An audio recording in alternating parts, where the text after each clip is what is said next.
Hey everybody, happy Saturday. I'm gonna do some work today, but let me flip this around real quick and let me show you. So here it is. Here is Blue Meanie. I finally figured out the issue I had. One of my wires came loose. So now really the what's left to do with this is just fit and finish, polish everything up. I still have to cover up right up here.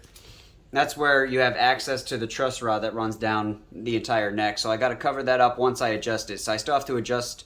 I already adjust the white part right there where the strings go through. Brought that down a little bit. I got to adjust the truss rod, which is gonna pull the neck, if you're looking at it this way, towards the wall just a little bit, and then adjust the bridge down there right by that one pickup, because that can raise up just to kind of fine tune how it plays. It plays really well.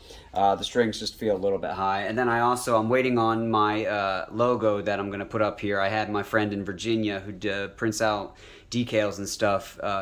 We found the font that Gibson uses, and I have her doing my last name Gordon in the Gibson font. So I'm going to put that right there, cover that up, adjust it, polish it, and I'm going to be playing it this week because the testing's winding down. So I got permission to make noise in my classroom again, which has been fantastic. Yesterday was my first day where I got to make noise in my classroom without disrupting testing. So Blue Meanie is going to get some use in this next week. So here's where I'm at now. I got the Apollo violin. Now, as you can see, the sides are still just that bare yellow. I haven't touched them yet. The back got pretty good.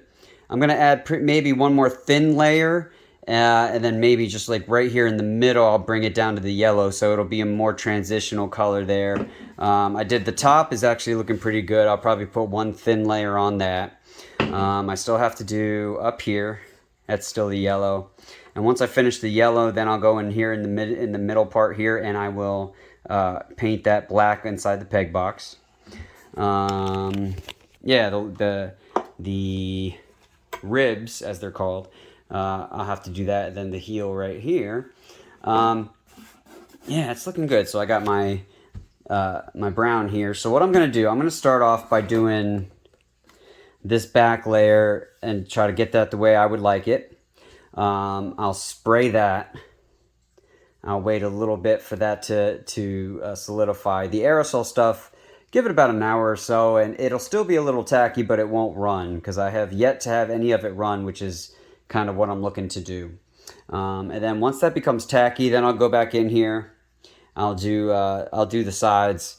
So over the course of today, because my house is a little quiet here today, so I'm going to be trying to push a lot of this through so I can finish up, or at least get this looking like a working violin by next week and the week after, so you guys can see that.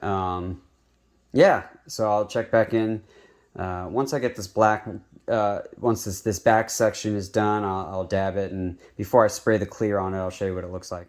All right. Well, that didn't really take too long. I was working on the back, and all of a sudden I looked at it, and I was like, "This is." I mean, I'm just trying to shade a little bit here, guys, but yep. So the goal is now parts that may not be touched as much through the years, like right here, are going to be darker. I really actually was getting away. You guys can see with the light here, the marks from my finger, which when I clear coat over top of it, that's going to go away. But you can see that where the quote color would have been worn away. But I didn't actually bring out the brightest yellow. This part, you sit this violin down on the back. That's the part that touches the most. So that's going to be the lightest, and then back here is going to be a little light too. But so that's, minus the clear coat over top of it. I kind of got this back where I want it to go, so I'm going to go spray it, let it sit for an hour. Then I think before I touch these sides, I'm going to go back and do the front too, trying to match kind of the same style front and back. All right, we're back about an hour and a half later, I'd say. That's what it looks like, nice shiny. It's not polished or anything. So typically what I'll do is once I get everything the way I want and I have this clear coat on it, I'll lightly sand it with some micro mesh till I get it really smooth, and then I'll brush on the last clear layer, because that gives you something to polish and buff at the end. But I mean, even like this, it's still nice. So this guy still just a little bit tacky, so I don't want to sit that down on the table, so that's why I put a dowel on the end, so I can sit here like this and lean it and not have it wiggling. All right, so here's the top. I'm gonna put on some more paint up on this top, get my last final kind of glance at what I want it to be, and then I'll check back in with you before I put the clear on. All right, hey guys. Here, let me flip this around. Let me show you what the top looks like now. All right, there you go. I do like mixing the dark brown in spots. The darkest spot right there in the middle here is going to be, underneath the fingerboard there, but you can see I got a fairly even thing, and then where it would wear away over time is where it would be. You can see that's the yellow that it was. So you can see that kind of come through there, and you can kind of mask it a little bit. But remember, here's the back side with the worn spots and the top. So I'm going to go clear this guy, and a little bit later on I'll start working on these sides here.